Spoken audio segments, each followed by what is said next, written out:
Halo Sobat Bujang Lip, selamat datang kembali di channel kita bersama, channel Purap Official. Pada kesempatan ini, saya bersama tim Purap Official ingin berbagi informasi terkait FR ataupun kisi-kisi seleksi kompetensi bidang, apoteker, dan juga tenaga teknis kefarmasian. Untuk tidak memperpanjang waktu lagi, mari kita lihat soal dan pembahasannya. Oke, di video sebelumnya kita sudah membahas terkait soal mengenai efek dari pemberian obat ya. Ada obat yang diberikan dan efek tersebut mengakibatkan kejang perut ya. Nah, kemarin kan itu jawabannya apa? B ya, antasida ya. Sekarang kita mulai lanjut pembahasan atau FR dari nomor 22 sampai 30. Syukur-syukur nanti ada waktu kita yang cukup, bisa ada tambahan 1 atau 2 soal bonus ya teman-teman ya. Soal nomor 22. Pasien hamil 3 bulan dan sedang mendapatkan terapi TBC atau obat anti tuberkulosis. Obat yang diminum adalah rifampicin, INH, pirasinamid, dan streptomycin serta ethambutol. Obat manakah yang beresiko tinggi ya? Sebenarnya ini kurang pernyataan. Beresiko tinggi bagi pasien tersebut. Yang kita ketahui bersama di awal soalnya tuh dia adalah seorang pasien yang hamil trimester pertama atau 3 bulan ya usia kehamilannya. A. Rifampicin, B. INH, C. Pirasinamid, D. Streptomycin, atau E. Ethambutol. Nah, kami beri kesempatan buat teman-teman Sobat Pujong untuk menentukan pilihan jawabannya. Dan jawaban yang tepat adalah D. Tepat sekali ya. Selamat buat teman-teman yang jawabannya tepat. Nah, ini pembahasannya sebagai berikut. Pada prinsipnya, pengobatan TB pada kehamilan tidak berbeda dengan pengobatan TB pada umumnya. Menurut World Health Organization atau WHO, hampir semua OAT aman untuk kehamilan, kecuali ya, ada penekanannya, kecuali streptomycin. Streptomycin tidak dapat dipakai pada kehamilan karena bersifat permanen ototoksik ya. Jadi memang dia mempengaruhi pendengaran dan dapat menembus barier plasenta ya, sangat berbahaya teman-teman ya. Jadi kalau misalnya ditanya obat TB apa yang bisa menembus barier plasenta ya streptomycin, sehingga penggunaannya dikontraindikasikan atau sebaiknya tidak diberikan kepada ibu hamil apalagi trimester pertama ya usia kehamilan 3 bulan ya. Nah, keadaan ini dapat mengakibatkan terjadinya gangguan apa yang dimaksud? Gangguan pendengaran dan keseimbangan yang menetap pada bayi yang akan dilahirkan. Kita ketahui bersama bahwa telinga merupakan salah satu organ tubuh yang tidak hanya berfungsi sebagai indera pendengaran, tetapi juga berfungsi untuk menjaga keseimbangan tubuh. Sehingga ketika ada obat yang punya efek permanen ototoksik, hal ini bisa mengakibatkan gangguan juga pada keseimbangan. Di sini ada penjelasan tambahan.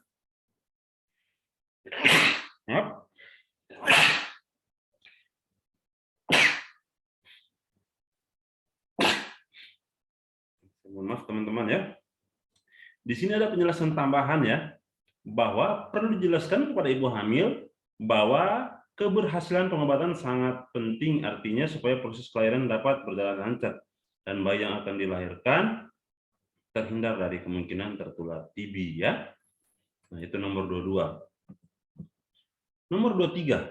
Seorang perempuan dewasa pergi ke apotik dengan membawa resep untuk menebus obat dexamethasone 0,5 mg dengan aturan pakai 2 kali sehari 1 tablet untuk mengobati penyakit asma kroniknya.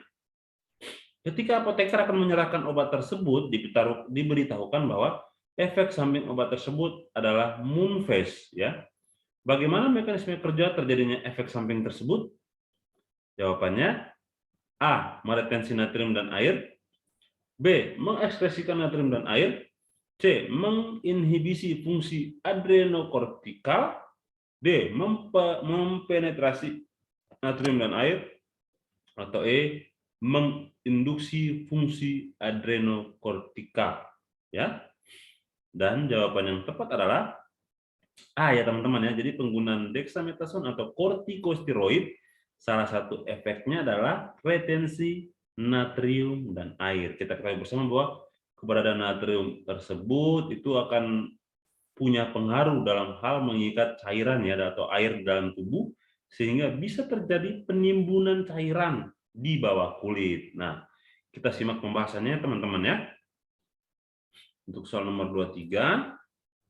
Nah, mungkin kalau misalnya penjelasan saya terasa terlalu cepat, nanti teman-teman bisa mengatur kecepatan video ini biar bisa mengikuti dengan baik dan seksama ya penjelasan yang kami berikan. Nah, di sini dikatakan dexamethasone merupakan golongan obat glukokortikoid.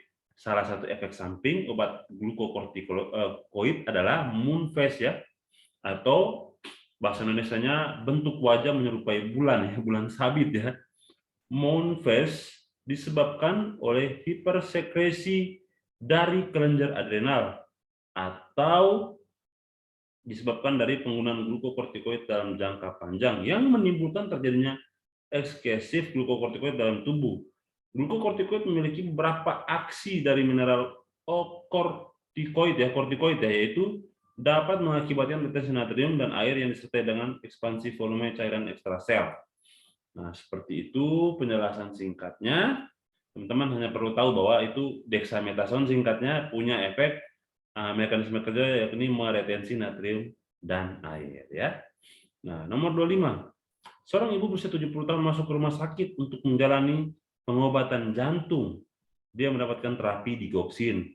Faktor fisiologis apa yang dapat mempengaruhi farmakokinetik digoksin ya? Ini menarik ya teman-teman ya.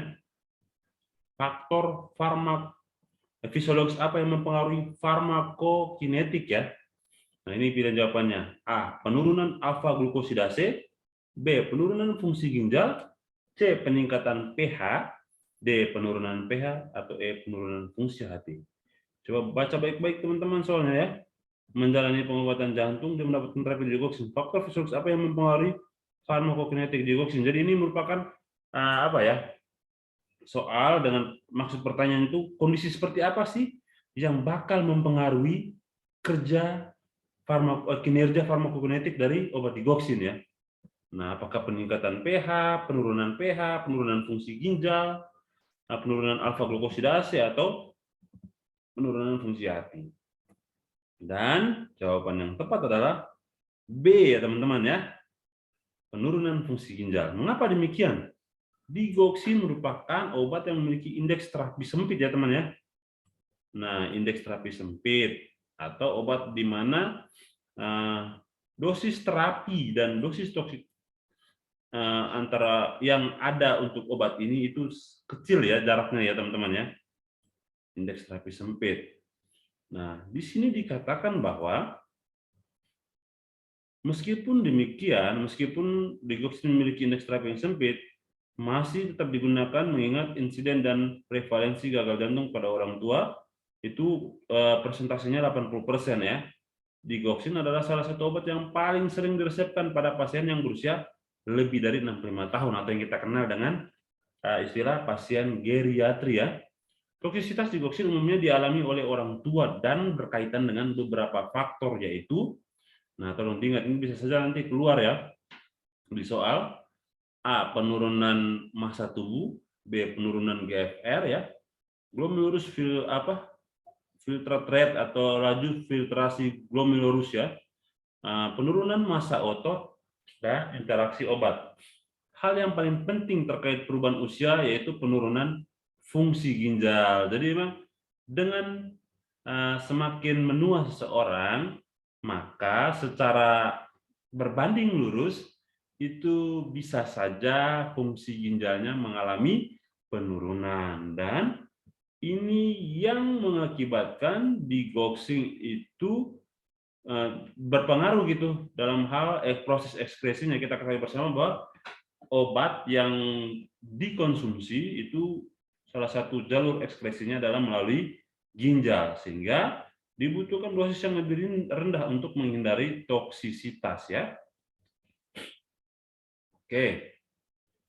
Di sini dikatakan digoxin paling banyak diekskresi oleh ginjal sekitar 57-80%. Ini sumber dari Medscape. Jadi logikanya seperti ini teman-teman.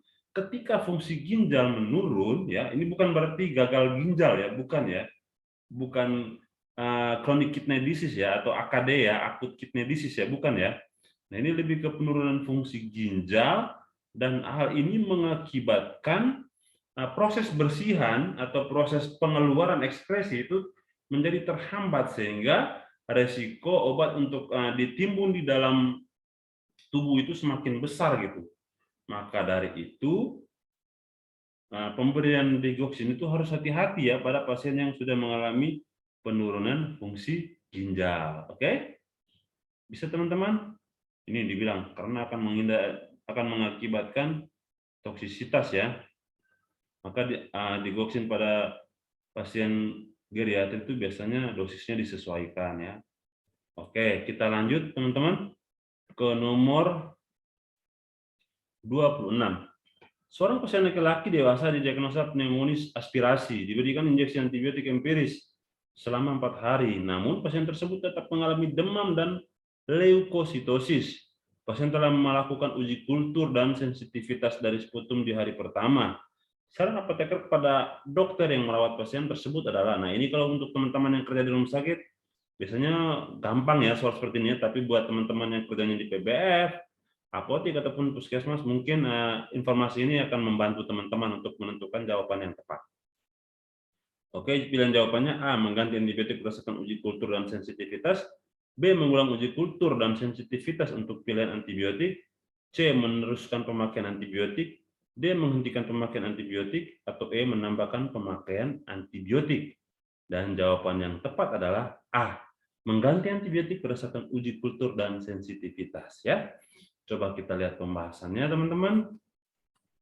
Di sini dikatakan bahwa ketika hasil uji sensitivitas telah diketahui, maka jika antibiotik empiris sama dengan antibiotik dari hasil tes dan terlihat adanya perbaikan gejala atau kondisi pasien, maka terapi antibiotik diteruskan ya. Ini poin pertama yang teman-teman tidak boleh lupa ya. Nah, antibiotik empiris itu sebenarnya antibiotik yang boleh diberikan berdasarkan referensi, nah tanpa harus melakukan pemeriksaan kultur terlebih dahulu. Karena kan emang pemeriksaan kultur kan membutuhkan waktu. Sementara kondisi pasien dinilai ternyata memang sudah mengalami infeksi, maka didahulukan didahulukan di awal itu pemberian antibiotik empiris. Nah, tapi di sini dikatakan bahwa ketika hasil uji sensitivitas atau uji kultur keluar dan ada perbaikan, maka bisa saja antibiotik empiris itu dijadikan sebagai antibiotik lanjutan ya. Nah, yang kedua, jika antibiotik empiris tidak sama dengan antibiotik dari hasil tes, tapi terlihat adanya perbaikan gejala kondisi pasien, maka terapi antibiotik diteruskan ya. Ini juga perlu teman-teman ingat. Kemudian yang ketiga, jika antibiotik empiris tidak sama dengan antibiotik dari hasil tes dan tidak ada perbaikan gejala kondisi pasien, maka terapi antibiotik harus diganti. Nah, maka ini untuk soal ini jawaban yang tepatnya A ya teman-teman ya. Coba saya balik lagi biar teman-teman lebih paham. Seorang pasien laki-laki dewasa diagnosa pneumonia aspirasi diberikan injeksi antibiotik empiris selama 4 hari. Namun pasien tersebut tetap mengalami demam dan leukositosis ya. Jadi sudah diberikan obat tapi mengalami demam apa ya pasiennya ya. Dan juga leukositosis. Maka ya jawaban apa yang tepat ya? Mengganti antibiotik berdasarkan uji kultur dan sensitivitas ketika hasil uji kulturnya sudah keluar. Oke? Nomor 27, seorang laki-laki berumur 30 tahun menderita TBC, diberikan terapi obat rifampicin, pirasinamid, INH, vitamin B6, ethambutol, dextromethorphan, dan ambroxol. Tujuan dari pemberian B6 adalah A, mengurangi efek samping rifampicin, B, mengurangi efek samping dari pirasinamid, C, mengurangi efek samping dari INH, D, mengurangi efek samping dari ethambutol dan dextromethorphan, atau E, mengurangi efek samping dari ambroxol. Dan jawaban yang tepat adalah benar sekali C ya. Kegunaan vitamin B6 membantu sintesis limfosit dan antibodi ya teman-teman ya. Mungkin selama ini sering memberikan atau mengedukasi pasien yang menerima obat anti tuberkulosis Biasanya selain paket OAT-nya diberikan juga tambahan B6 ya ini. Tolong simak baik-baik. B6 ternyata membantu sintesis limfosit dan antibodi ya teman-teman ya. Mengurangi udem atau retensi air dan menurunkan tekanan darah dan kolesterol ya di sini. Kemudian B6 juga merupakan salah satu vitamin neurotropik teman-teman ya. Nah, kalau teman-teman lihat di sini saya tanda ya, efek samping INH itu kan neuritis perifer, neuritis optik ya. Jadi karena efek samping INH itu lebih ke kerja saraf, maka dibutuhkan vitamin neurotropik untuk membantu mengatasi atau meringankan resiko efek samping dari INH. Oke teman-teman, jelas ya? Kita lihat teman-teman nomor 28 ya. Nomor 28. Seorang laki-laki berusia 55 tahun mendapat resep yang berisi tablet ampicillin 500 mg dan tablet sulbactam. Apa alasan pemberian kombinasi obat tersebut? Nah, di sini menarik ya. Bisa kalau di rumah sakit, ini obat dengan kombinasi seperti ini dalam bentuk tablet itu ada nama dagangnya ya. Ini bukan bermaksud promo ya. Ada nama dagangnya itu Bactesin ya, teman-teman kalau mungkin ada yang tahu. Nah, ini pilihan jawabannya. Maksud kombinasi ampicillin dan sulbactam adalah A. Mengurangi efek samping, B. Mengurangi efek toksik, C. Mencegah shock anafilaktik, D. Meningkatkan efikasi, atau E. Mengurangi dosis obat. Dan jawaban yang tepat adalah meningkatkan efikasi ya. Nah, di sini dikatakan penisilin bekerja dengan menghambat protein pengikat penisilin ya, atau penisilin binding protein. Nah, mungkin di sini sebenarnya ampicillin ya teman-teman ya tadi ya, sehingga membentuk peptidoglikan dinding sel. Bakteri menjadi terganggu. Apabila bakteri memiliki kemampuan untuk memproduksi beta laktamase yang menghidrolisis ikatan pada cincin beta laktam molekul penisilin dan mengakibatkan inaktivasi antimikroba, akibatnya antibiotik penisilin menjadi tidak efektif. Oh ya, sini jelas ya, kalau misalnya penisilin diberikan sendiri itu pada ujungnya ya pemberian ini mubasir gitu ya, karena kan di sini dikatakan antibiotik penisilin menjadi tidak aktif ya, karena terjadi inaktivasi ya teman-teman ya. Untuk mengatasi degradasi cincin beta laktam, maka dikombinasikan dengan senyawa inhibitor enzim beta laktamase ya, seperti asam clavulanat, tazobactam atau sulbactam ya. Nah, jadi jelas ya teman-teman ya, pemberian sulbactam tersebut itu dikombinasikan dengan tujuan untuk mencegah antibiotik penisilin itu diinaktivasi. Sehingga efeknya tetap bagus gitu teman-teman ya. Atau dengan kata lain, pemberian kombinasi kedua obat ini tujuannya untuk meningkatkan efikasi dari antibiotik itu sendiri. Oke teman-teman, mudah-mudahan penjelasan yang kami berikan tadi bisa membantu ya teman-teman untuk lebih paham. Nah, nomor 29 ya teman-teman ya, kita satu nomor lagi selesai. 29. Suatu industri farmasi akan memproduksi suatu sediaan kapsul. Salah satu persyaratan yang harus dipenuhi adalah uji disolusi. Alat manakah yang harus digunakan? Nah, ini nih masuk ke farmasi industri nih, menarik nih ya. Nah, teman-teman harus tahu bahwa soal SKB tenaga teknis kefarmasian, apoteker ya, itu tidak sebatas pada ruang lingkup rumah sakit atau puskesmas saja. Soal itu dia lebih variatif ya. Jadi keluar juga soal-soal yang diambil dari industri gitu ya, dari tema industri. Nah, di sini alat yang digunakan untuk melakukan uji disolusi adalah A. Disolusi tipe 1, B. Disolusi tipe 2, C. Tipe 3, D. Tipe 4, atau E. Tipe 5. Dan jawaban tepat adalah A ya teman-teman ya. Penjelasannya karena alat tipe 1 dengan menggunakan metode basket atau ranjang ya digunakan untuk analisis waktu hancur tablet, kaplet, dan kapsul cangkang keras. Untuk disolusi tipe 2 dan seterusnya teman-teman bisa searching sendiri ya teman-teman ya, atau bisa dicari di referensi bahan mata kuliahnya. Terus kita lanjutkan nomor 30 ya, anak umur 8 tahun dengan penyakit infeksi. Antibiotik dapat menyebabkan pewarnaan gigi dan tulang, maka pewarnaan gigi dan menyebabkan gangguan tulang ya teman-teman ya, bukan menyebabkan pewarnaan tulang ya, bukan ya. Maka di bawah ini antibiotik yang paling tepat diberikan adalah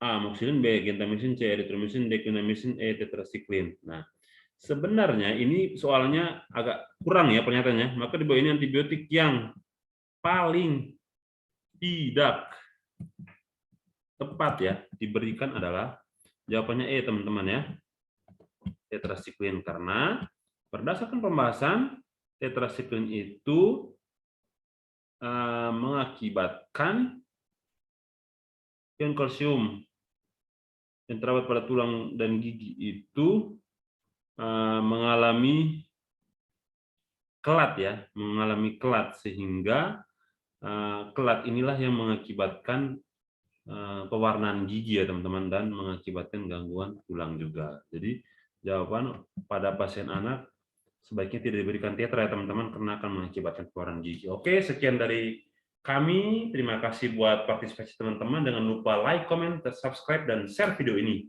Bagi teman-teman yang sudah lulus SKB dengan nilai di atas 350, selamat ya.